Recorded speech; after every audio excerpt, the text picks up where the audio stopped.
Thank you, councillors. Thank you, everyone. Good evening. My name is Patrick Hall. I'm the Mayor of the City of Canning. I welcome you to the City of Canning's special council meeting for this evening, 30th of June 2026. It's Tuesday evening. We're starting spot on 6 p.m.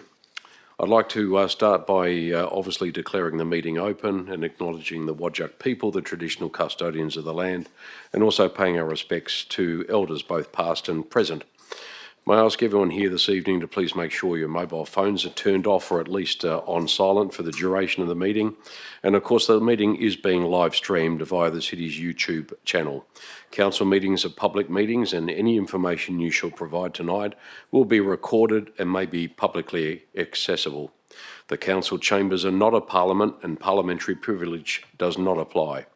Elected members and staff risk being held personally liable if their comments are found to be defamatory or breach any duty of confidentiality. Statements made during council meetings are solely those of the person making them. Nothing expressed at a council meeting can be attributed to the City unless it is adopted by a resolution of council. Elected members and employees must disclose any financial, proximity or partiality interest they have in an item on the agenda and declare the interest at the commencement of the meeting or at the latest when the item is about to be discussed. Financial proximity and impartiality interests are to be disclosed in accordance with the provisions of the Local Government Act of 1995. Elected members disclosing a financial or proximity interest must not participate in that part of a briefing relating to their interest and must leave the meeting for the duration of the item. The confirmed minutes of a council meeting are the official record of that council meeting. As required under the Local Government Act, the City publishes a video recording of the meeting. Recordings must not be copied, republished or reproduced without the City's express permission. To ensure clear audio this evening, can elected members please speak directly into their microphones when addressing the meeting? Thank you. The purpose of tonight's general meeting is to consider the council plan for 2026 through to 36, and of course the 2026 to 2027 annual budget. Thank you, councillors. At item 2, attendance. Apologies, we have none tonight. The full council is here. Thank you, councillors. Approved leave of absence. Similarly, we have no approved leave of absence. Disclosures of interest. CEO Michael Littleton, have we received any? Thank you, Mr Mayor. I've received no declarations either of a partiality nature or financial nature for tonight's meeting. Thank you. At item 4, public question time, I understand we have received no online or electronic questions submitted, and there are no questions from the public gallery tonight, so I don't propose to open or close public question time. We will move on to the next item, which is item 5. Item 5 is the first of the reports. It's 5.1 from the Office of the CEO, Mr Michael Littleton. It's OC 012 of 26. The title of the report is Council Plan 2026 to 2036. The Officer's recommendation is a simple one. It's that Council adopts the City of Canning Council Plan 2026-2036 in Attachment 1 to the report. The Officer's recommendation is currently on screen. It also appears on page 3 of tonight's agenda. And just a reminder that an absolute majority of council is required to pass this motion tonight. Can I have a mover, please, for the adoption of the council plan? Deputy Mayor Mark Bain, thank you. Seconder would be Councillor Joanne Page. Deputy Mayor, thank you. Yes, thank you, Mr Mayor. I support the Officer's recommendation and do note that it is a significant body of work and say well done to all the staff involved in putting together this document. It's comprehensive, thorough and also importantly reliably informed by the Living in Canning Survey 2.0. I note that it's also a living document and will be reviewed each and every year as part of the budget process and comprehensively every 2 years to align with election cycles and future Living in Canning surveys. So it'll always be relevant and responsive. So I hope the new council plan receives council support tonight. Thank you. Thank you, Deputy Mayor. Councillor Page. Thank you, Mayor Hall. Yes, I also want to reiterate Deputy Mayor Bain's comments about the significant work that went into this, obviously by the city staff, but also thank you to the residents that completed that Living in Canning survey. And what's really great is this document is really clear. It's a great guide about what we are going to be doing over the coming years that anyone can read, anyone within the city, residents, ratepayers. And I encourage everyone to peruse the document because it's a really great, it gives a really clear idea of the plan that we're going to be continuing forward with. So yeah, thank you very much. Thank you, Councillor Page. Does anyone else wish to speak on the adoption of the council plan before we put the item to the vote or speak against it? Thank you, councillors. Let's put the first item then to the vote.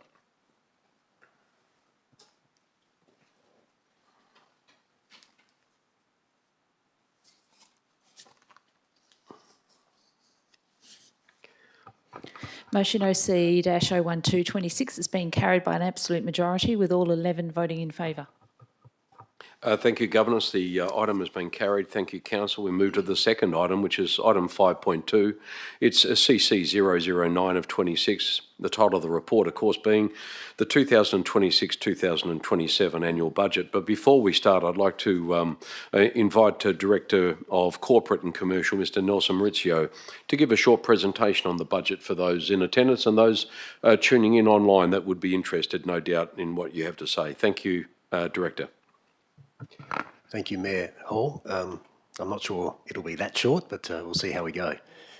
So the purpose of this presentation and this item coming to Council is for Council to adopt the budget. And the budget has this year, or for next year, we've landed on the theme, better budget, putting our community first. So that's really the focus of next year's budget, is putting our community first.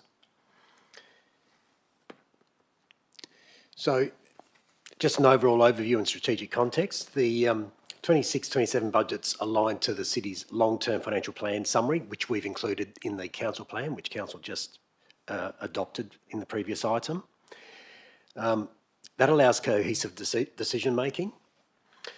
The budget was developed through a number of directorate workshops and 3 elected member workshops and ward meetings and site visits. The budget priorities included respond to inflation, labour shortages and rising construction costs while maintaining service standards for the city.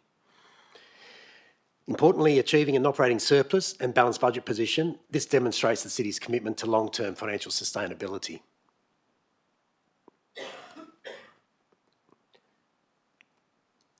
So the budget at a glance, I've just put some high-level numbers up for Council to have a look at. So we've got the operating revenue.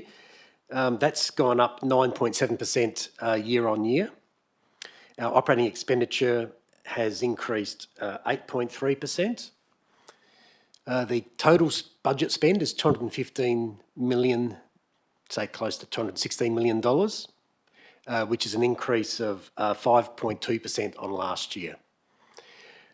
We have a rates increase of 5.6 built into the budget, which is slightly reduced from what we advertised in the differential rating report of 5.75%. And we also have our outstanding debt reducing to $13.1 million, down from $15.1 million. So we see this as a balanced, financially disciplined budget with a strong capital program and no reliance on any additional debt.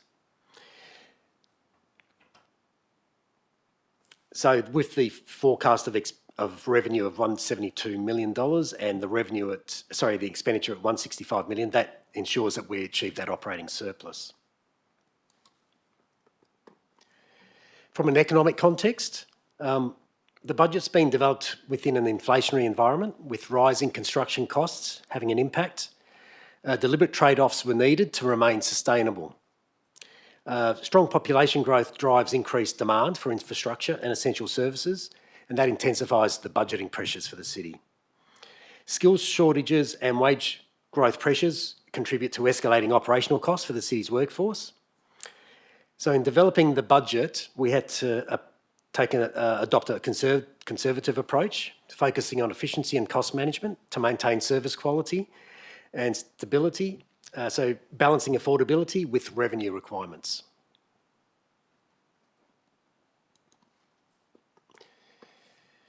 So the first area I wanted to look at was the rates and GRV revaluation and that impact. So the GRV revaluation redistributes the rates burden across the city, all the properties within the city. And I've just put up some high-level numbers here. So the residential GRV is up 50% across the board. And that varies across suburb to suburb. And in particular, some of the lower socioeconomic type suburbs have had higher comparative increases. The non-residential properties are up 21%. So in order to moderate the impact of those increases, we've had to reset the rates in the dollars to maintain rating neutrality. I've listed there the rates in the dollars that we've included in the proposed budget, and you can see that the residential is slightly lower than what we advertised. Non-residential is a little bit or significantly lower than what we advertised, and that's because at the time of advertising our differential rates, we didn't have all the property valuations in from Landgate. And with the complete set of data, we've now been able to reduce that rate in the dollar. Unimproved has actually gone up slightly, and that's because we're constrained by legislation in terms of what rate in the dollar we can set. It can't, for the unimproved sector, which can't be more than twice the residential rate, which is the lowest rate in the dollar. And the rate revenue yield is an overall increase of 5.6%. So it's important to understand that the triennial revaluation, it doesn't increase the total rates revenue, rather it just redistributes the rate burden. So that's a key point to understand. Just some other things I wanted to mention with rates is the interest payable on rates instalments has been replaced with a one-off fee of $20, which covers the cost for administering the instalment for the city. The minimum rate will increase from $11.88 to $15.09. Sorry, yeah, will increase to $11.88 from $11.25, sorry. And the average non-minimum rate is $1,509. If you include the waste charge and security charge, that becomes a total of $1,908 as the total cost the council will rate our ratepayers, our residential ratepayers.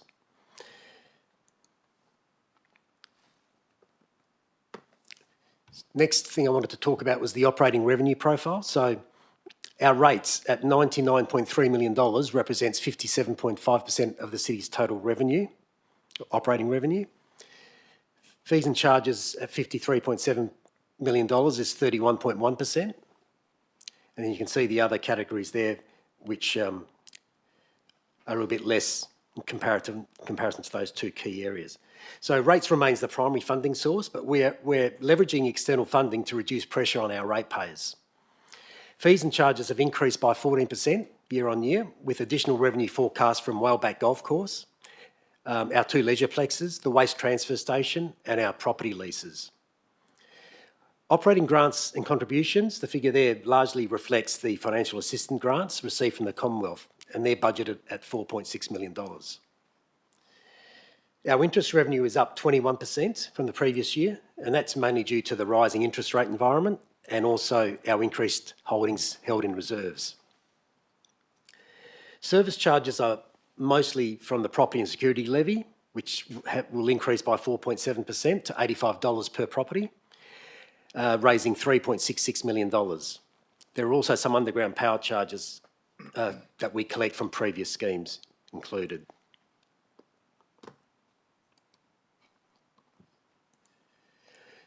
Next is our operating expenditure profile. So employee costs is our biggest cost, representing 44% of the total expenditure, followed by materials and contracts at 31% of our total expenditure with $51 million. Depreciation is also a big number, $30.1 million, but that's a non-cash item.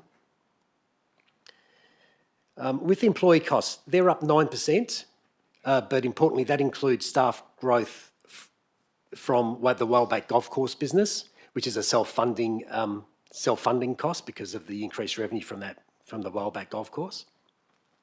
Our material contracts are also up 11% year on year, but that includes increases from Wellback and also some increases for our waste to energy our waste-to-energy waste disposal fees. Depreciation is up 7%, and that is reflective of the updated asset values post last year's audit. This is a figure I like to see, is the finance costs are down 46%, and that's been brought about by an internal borrowing strategy, and as the city repays debt, it reduces our finance costs. So some of our key program expenditure. So I've just got the key programs there and the high-level numbers there, but I'll just call out some highlights from those areas. So community safety, funding for this includes funding for the 24/7 community patrols and an expanded CCTV network with 8 new projects planned for next year. Our parks and recreation, $25.6 million. That's for maintaining and improving our parks and playgrounds and our sporting reserves. That figure also includes the Kent Street Weir playground upgrade and an all abilities changing places facility. We've also included playground renewals for $1.1 million in that line item. Leisure facilities, $33.8 million. That's for managing and maintaining the city's two leisure plexes. That supports 1.5 million annual visitations, 6,000 members per month improving their health and well-being and using our facilities, and 5,000 vital learn to swim lessons are delivered each week. Next year sees over $1 million in gym equipment upgrades across both of the leisure plexes. Leisure facilities also includes the Wellback Golf Course, and the community and patrons will benefit from the almost $11 million investment made by council into those facilities, being the driving range, the entertainment bays and the food and beverage facilities. 9 million balls are hit each year on the driving range, and a new TrackMan ball tracking system that's funded will improve the experience for those users hitting those balls. Community services, $12.7 million. Now, this is where we connect communities and we support 440 annual visits to our libraries. We've included some self-service library equipment upgrades in next year's budget, which will make these visits easier for our community. There's funding for youth centres. Our Hillview Intercultural Community Centre draws 95,000 visitors per year. There's also funding for our community grants program, and the city's major events program is also funded out of this program area. Construction, community and club facilities includes major upgrades and construction for the Ferndale Pavilion, the Wyong change rooms, and also the renewal of the Merv McIntosh Pavilion. I should take my glasses off. Roads and infrastructure. Now, this is to maintain and upgrade our roads and infrastructure. This includes the completion of the Welshpool Road duplication at a total investment of $9.6 million. There's $6.1 million included for road safety improvements, funding of $3.8 million for stage 2 of the Greenfield Street Bridge replacement, and $2.3 million for new shared pathways, $890,000 for new and renewed footpaths, and the Rail to River precinct benefits from a $1.5 million received from federal funding to plan 10 infrastructure projects that will reshape future connections through the city centre. Finally, environment and waste. It's a big number, $40.5 million. That funds the city's 43,530 waste services, whereas recipients receive more than $2,000 value from their standard $458 annual charge. This program also contains an increase of $1.55 million to implement our local biodiversity strategy.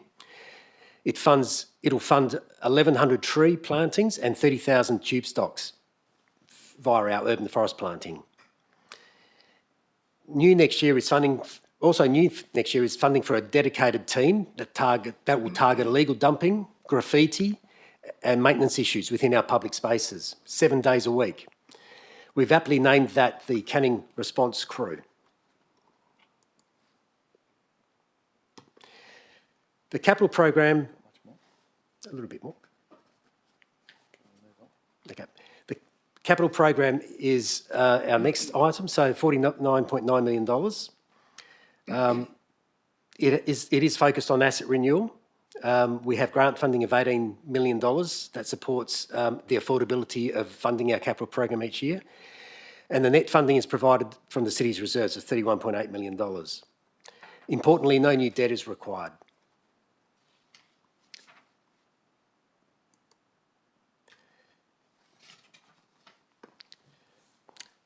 I've got a slide here on the financial reserves reform. So a significant feature of the 26-27 budget is the comprehensive review and restructuring of the city's reserve funds.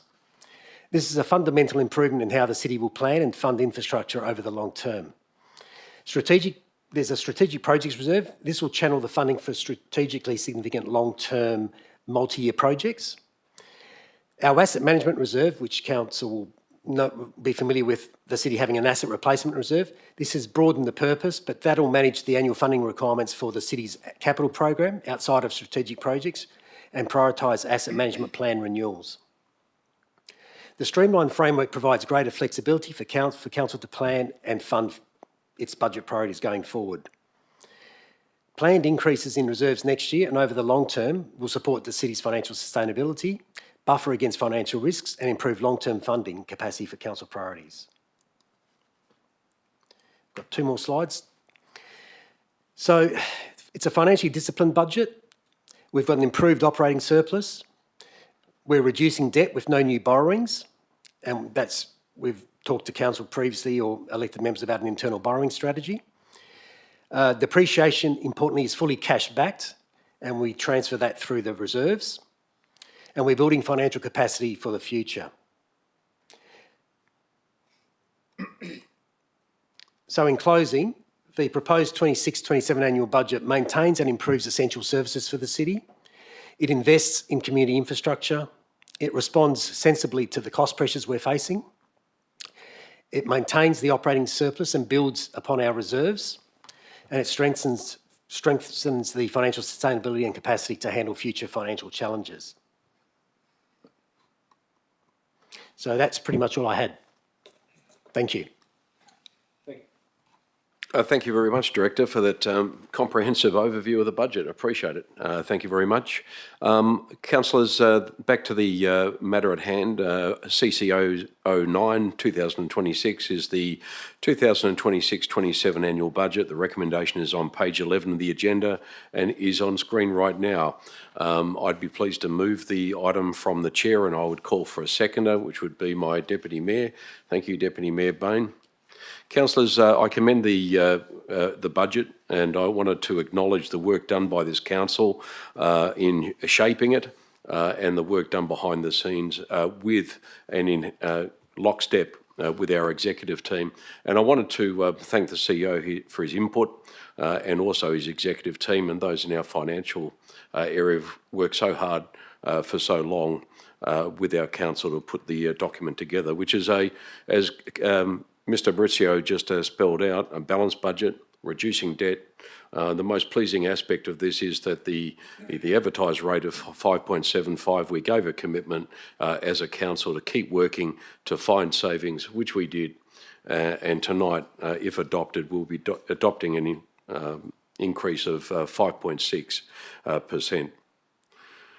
We are grappling with all the same issues that those households across the nation are grappling with, cost of living. In fact, I guess in our respect, it's compounded in some respects by the fact that everything we buy, everything we procure, every contract we sign, every service that we provide is costing us more.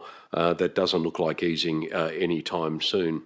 We have sensibly delivered a budget that underlines our responsibility to our community as elected members to maintain financial stability, sustainability as an elected group of officials, but also as a municipality, and I think that's incredibly important. I'm more pleased to see that despite the fact that we are not increasing borrowings and we are reducing debt, we've continued to fund in this budget some really significant items, many of which have been outlined by Mr. Maurizio, and they meet the aspirations and the expectations of our community. And I'm really pleased that we're continuing to fund and invest heavily in items that our community can actually really see and feel. And I think for a long time that was a piece that we were missing. The delivery of the funding for the Ferndale Reserve, the pavilion there, is extraordinary. Upgrades to so many of our council-owned facilities. We are doing so much with so little. And despite the fact that we are increasing, in my view, the livability of this city and its reputation in many respects, we continue to be one of the lowest rating councils in metropolitan Perth.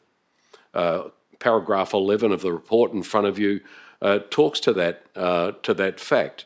And as we've talked behind closed doors and openly in this chamber on many occasions, the fact that we're one of Perth's lowest rating councils in some respects is not sustainable in the long term and not something that we should hang our hat on. But I'm still pleased as the Mayor that we're able to provide, real value for money from our rates. I think that this city, this river city that is a river, has a river running through it and such a wonderful environmental aspect to it, and provides such livability for its citizens, should be immensely proud that we are able to provide a budget that is responsible in a financial sense, but also delivers so much for its wider community. Been a lot of work done behind the scenes by this council and all the people I named previously to arrive at the position we have tonight. I would ask council to support the work that has been done and is presented to you tonight. Deputy Mayor. Thank you, Mr. Mayor. Well put, and similar to yourself, I'd like to thank all the staff involved in putting this budget together. It was a difficult task, as it usually is, but especially on this occasion, it's been made more challenging with the new GRVs to consider as well. This budget will ensure the City of Canning maintains a strong financial footing in what are uncertain and volatile economic conditions. It is resilient and provides the flexibility to respond and adapt to further challenges as they come. Importantly, this budget is also informed by residents, the people that live in the City of Canning, through the Living in Canning survey. The community told us that feeling safe is its highest priority. Given that, the budget includes $6.2 million for safety services, including expanded CCTV coverage, with the number of fixed cameras now ticking over 500, ongoing delivery of the mobile CCTV unit program, which will have in its fleet 8 units by November, which could possibly or potentially be the largest corporate fleet of units in the sector, 24/7 range and security services, which respond to over 13,000 customer requests yearly, and the continuation of the very popular security incentive scheme. The program of works will deliver projects and facilities identified by the community as being important, such as the Merv-Mac and Ferndale pavilions. It also continues our investment in asset renewal to ensure the city's infrastructure is safe, reliable and fit for purpose for future generations as well, including $3.4 million for the Riverton Leisureplex and $1.8 million to replace the Greenfield Street Bridge. So too will service levels be maintained and increased in some areas, such as the introduction of the new Canning Response Crew, which will operate 7 days a week and improve service outcomes for the community, particularly regarding illegal dumping and graffiti. This budget is responsible, it's sustainable and focused, and I hope it is supported tonight. Thank you, Mr. Mayor. Thank you, Deputy Mayor Mark Bain. Councillor Kunzer, I understand you may wish to propose an amendment. You've been working with the staff and also the CEO in relation to an amendment to Part 2 of the recommendation. Yes, that's correct, Mayor Hall. Would you like me to read it out? Yeah, it's on screen right now. Certainly you can certainly read it out if you'd like to, and then I'll propose a seconder. Is the top part there, Karen?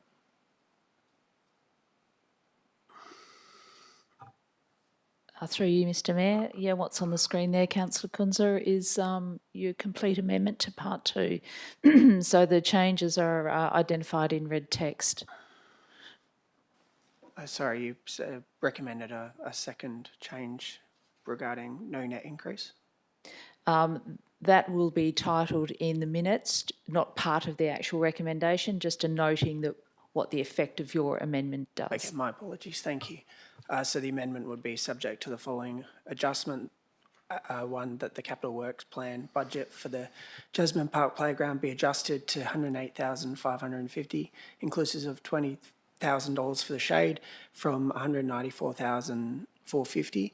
And two, the capital works plan budget for the Riverton Reserve Playground be adjusted to $250,350, inclusive of shade, from $164,450. Thank you, and I'll just ask for a seconder for that. Councillor Secon would be the seconder. Councillor Kunze, did you want to speak to your amendment? Yes, thank you, Mayor Hall. Look, I appreciate that it's probably preferable that we wouldn't be amending the budget here on budget night, and that it would be dealt with through the process of the last few months. However, regrettably, I only really picked up on the budgeted amount into the playgrounds in the last week or so when the latest capital works program was provided. Now, the amendment has no net impact on the budget, but seeks to correct an error in funding to ensure we don't over-capitalise at Jasmine Park, which is a local park. For those that don't know it, it's located on the boundary of the City of Canning on South Street in Willerton. And in making the change that we deliver an appropriate playground at Riverton Park, which is a district park. Riverton Reserve is a major part of the Riverton community, located next to Riverton Primary Campus, and obviously the Riverton Library and Leisureplex, and it's very heavily used.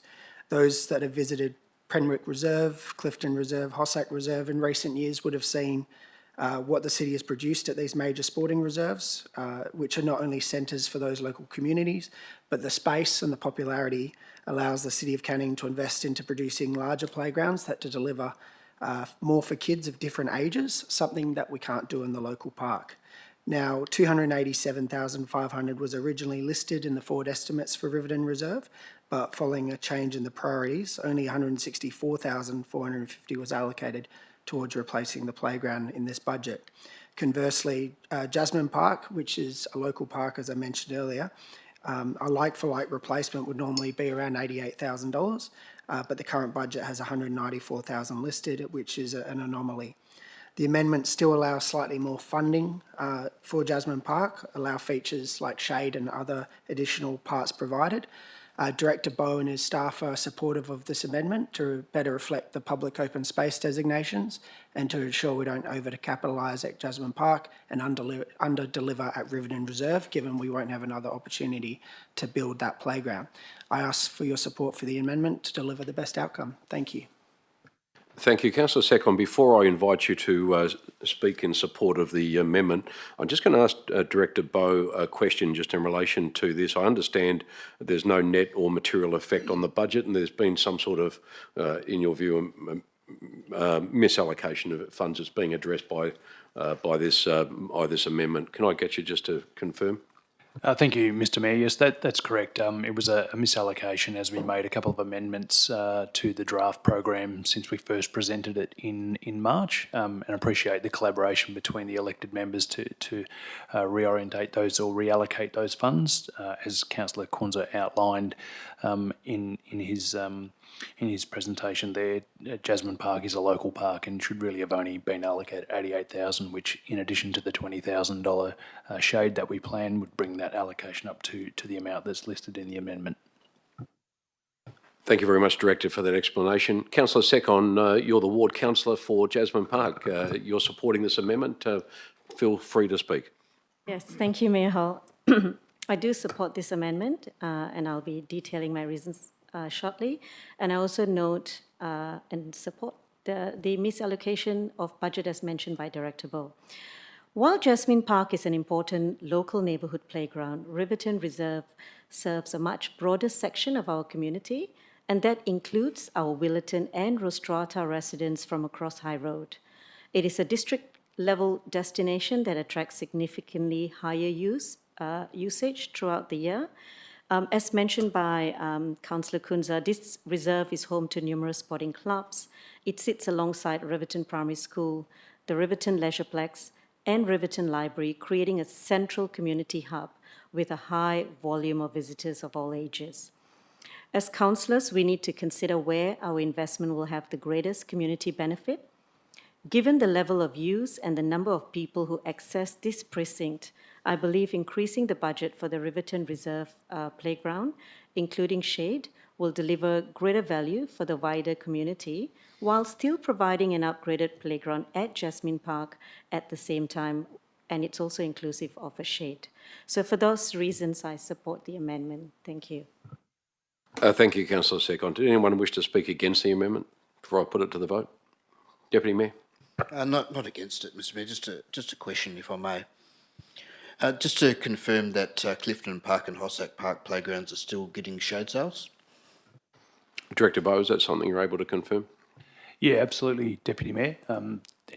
We're trying to incorporate shade sales in the delivery of all our playground renewal projects moving forward. Thank you. Thank you, Councillor Jacobs. Thank you. So taking money off the Jasmine Park, is that going to like derail the whole strategy of the park, or is it can be managed? Director Bowe is not going to derail the strategy surrounding the It will Jasmine deliver Park. It's a more sensible outcome, I think. Deliver a playground aligned to the public open space classification as a local park, Councillor Jacobs. Thanks, Councillor. Just my follow-up. So what would they tangibly be missing? Would they be like missing like some swings, or is there something that would be taken away from those residents? I don't think we've got that far yet. The planning hasn't happened yet, so nothing's being taken away. There's already a playground there. It's just that this is a more sensible allocation of funds to bring it in line with the playground strategy. Director Bowe? Yes, that's correct, Mr Mayor. There is no... we haven't landed on the design yet, other than to say that the renewed playground will provide a better opportunity and a better experience for the users. Thank you. Councillors, in the absence of anyone speaking against the item, we shall put it to the vote. This is just for the amendment, just for Councillor Kunz's amendment. Thank you.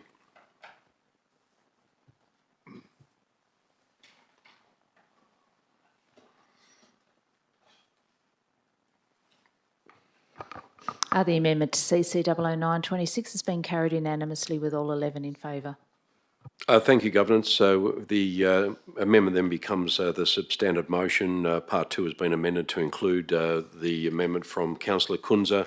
We go back to the substantive motion, which is the annual budget. I have already spoken on it. Deputy Mayor Mark Bain has also spoken in favour of it. Does anyone else wish to speak?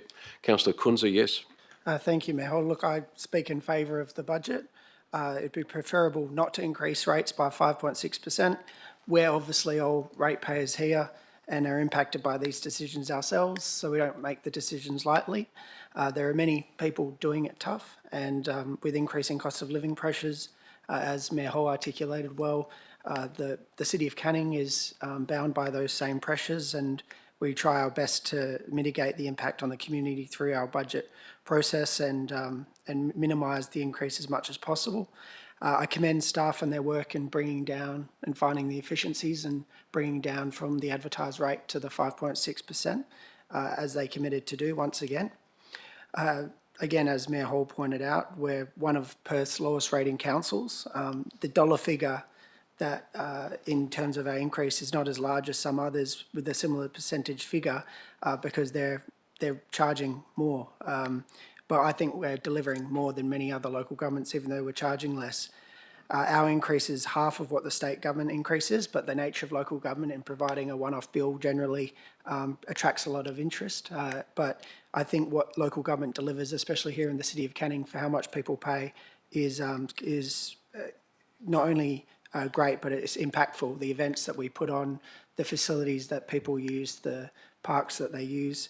I think the city's done phenomenal work in recent years to put ourselves in a place where we're investing record amounts into the things that matter the most to people, the parks, the playgrounds, the facilities, the libraries, leisureplexes, but also the services that we provide. We've had issues over the years where people have raised concerns with services. That doesn't really happen as much anymore, and it's a credit to the staff for the work they do to provide fantastic services and also fantastic facilities. But in doing that, we're also maintaining our position as one of the lowest rating councils in Perth. This is a responsible budget. I thank staff for all their considerable work over months and months and months, and commend it. Thank you. Thank you. Anyone else wish to speak? Deputy Mayor, you want to ask a question? If I may, yes. Please, Mr Mayor. The feedback I received regarding the Studio Arts Trail was that both artists and the community embraced and enjoyed it. Is the city able to confirm that there is an allocation of the budget for the Studio Arts Trail again, and that it will be holding the event next financial year? Thank you. Director Fisher. Through you, the Mayor, yeah. So we've allocated 15,000 in the budget this financial year. So you're probably aware that we didn't run that program the financial year just gone. Obviously had some resourcing constraints to do that, but obviously we're shoring up those constraints. So what we'd like to do is develop an arts and culture approach for the city, and we'll probably have a discussion at the SIB about that. Obviously, the approach includes stuff like our sort of art collection, engaging with the arts community and so forth. And obviously in that discussion, we'll also talk about the Arts and Culture Trail at that point in time. So I would say before the end of the calendar year, we'll probably come back to Council regarding that. Thank you, Director. Anyone else wish to speak? Councillor Hearn.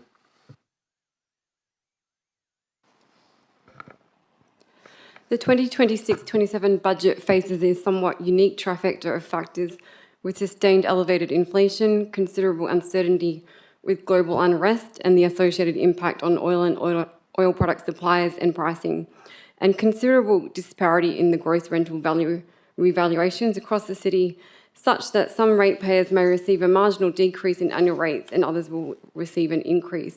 And there is no sense in the dollar rate that can be set that will change that outcome.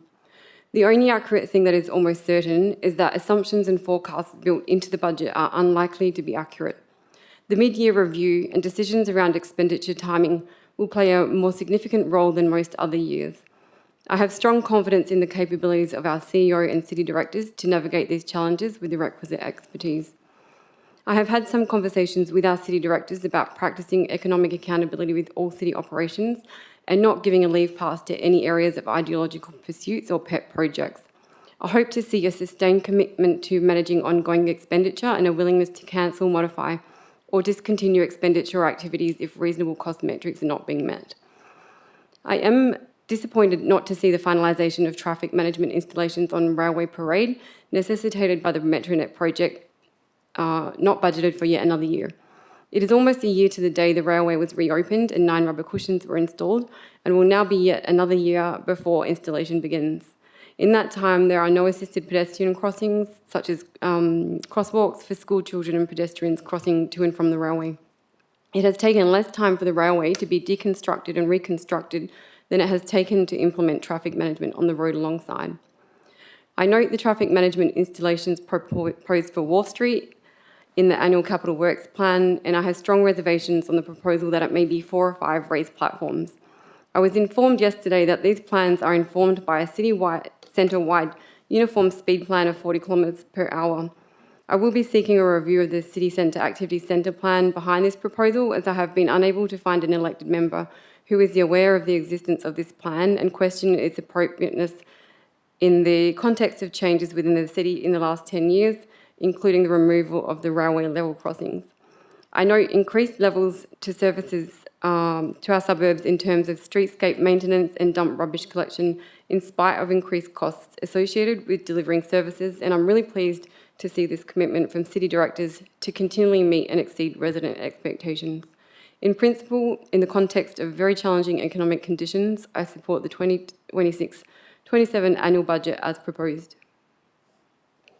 Thank you, Councillor. Does anyone else wish to speak before we put the item to the vote? Councillor Jacobs. Thanks, Mr Mayor. I'll keep my comments as brief as possible. I just wanted to say that in an ideal world, we wouldn't have to put up any rates and could be zero, but inflation, the official inflation figures from the Reserve Bank of Australia is about 4%. It's coming down from higher. April it was 4.2, it's coming down back to 4%. So I think I do support the lower figure. I think 5.75 could have been advertised, but I was happy that we've been fighting for the maximum value for our ratepayers. I think 5.6% is something that regrettably we'll probably have to do because inflation is there. arguably we're only, if you take the inflation away, the 4% from the 5.6, you've pretty much got an increase of about 1.6%. The director has also made mention of all the other things that are happening. So I think it's not, I just want to give the ratepayers a bit of context, is that, yes, it's 5.6%, but as the Mayor says, we're actually coming from a lower cost than other councils, so that's one thing that we can consider. Secondly, inflation's at 4% officially. Arguably, I know it's been over 5%. So what I'm trying to say is that this is the best outcome that we can give our ratepayers in the current economic climate without being financially irresponsible, because then we have to provide for to govern the area. So it's not just a case that we won't bill you, but we have to be responsible for we can't put ourselves into administration. That's what I'm trying to say.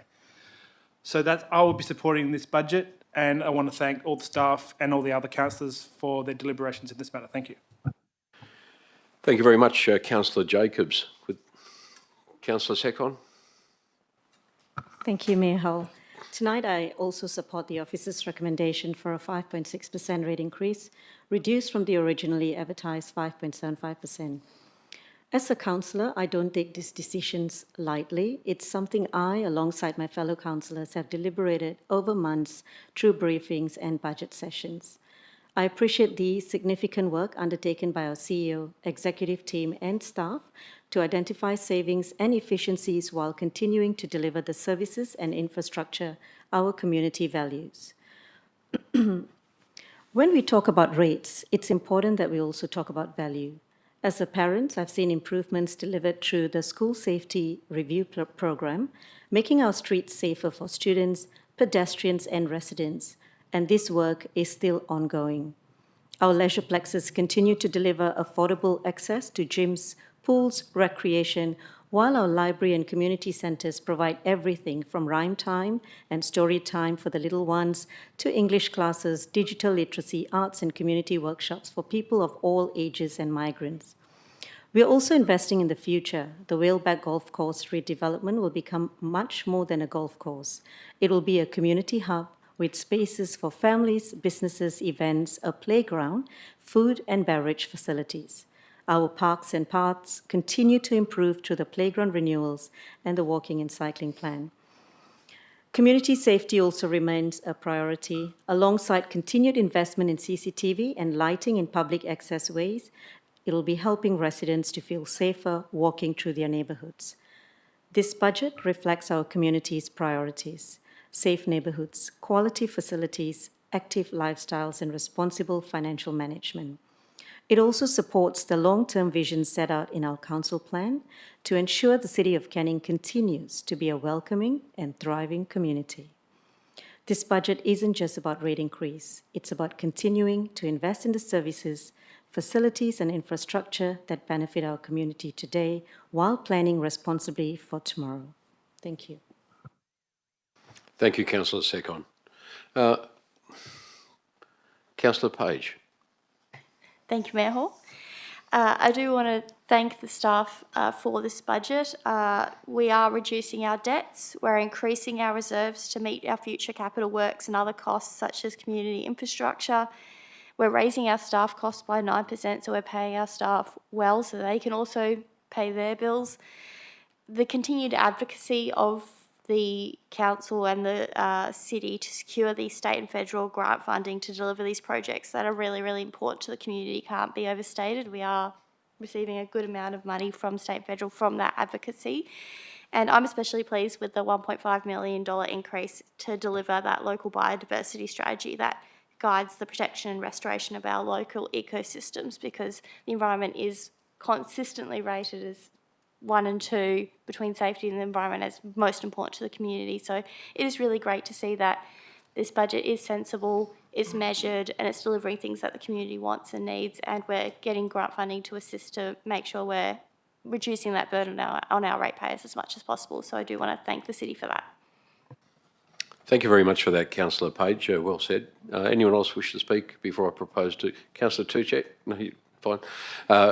Councillors, thank you. I propose to put the matter to the vote. Thank you very much.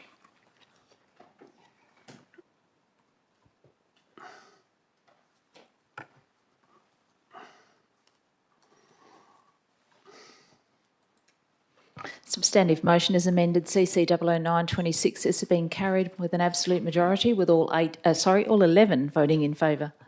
Thank you, councillors. That's quite an achievement. Thank you again for your work on that. The budget for 2026-27 has been unanimously adopted. Thank you. At item 6 tonight, confidential matters. This council has none to consider this evening. At item 7, closure. There being no further business, I now declare the meeting closed, this special council meeting closed at 6:53 p.m. And I'd like to thank everyone for their attendance this evening. Thank you.